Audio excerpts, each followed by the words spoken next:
ઉનાળામાં પશુ પક્ષીઓની હાલત દયનીય. ભૌતિક સુખો પાછળ દોડી રહેલો માનવી કુદરતના સાનિધ્યથી દૂર રહ્યો છે.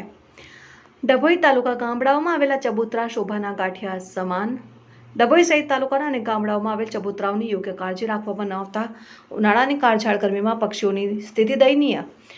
આ બાબતને ધ્યાનમાં લઈ ચબૂતરામાં અનાજ પાણી મૂકવાની સુવિધા શરૂ કરાય તે જરૂરી છે. વર્ષો પહેલા પશુ પક્ષીઓને ચણ અને પાણી મળી રહે તે આશયથી ચબૂતરાઓની જાળવણી થતી ને રોજે રોજ અનાજના દાણા પાણી મૂકવામાં આવતું હતું ને ચબૂતરાઓ એક સ્તંભથી ઉપર બનાવવામાં આવતા હતા, જેનાથી નાના પક્ષીઓને બીજા મોટા પ્રાણીઓથી સુરક્ષા મળી રહે. હાલના માનવી કુદરતના સાનિધ્યથી દૂર, ભૌતિક સુખ સુવિધાઓથી દૂર દોડને કારણે આવા ચબૂતરાઓ વિસરાઈ રહ્યા છે.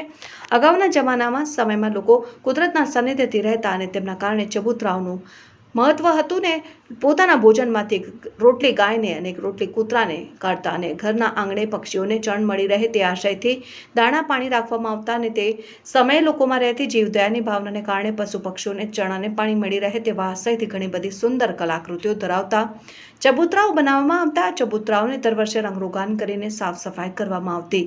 ડભોઈ તાલુકામાં અનેક જગ્યાએ ચબૂતરાઓ અડીખમ ઊભા છે.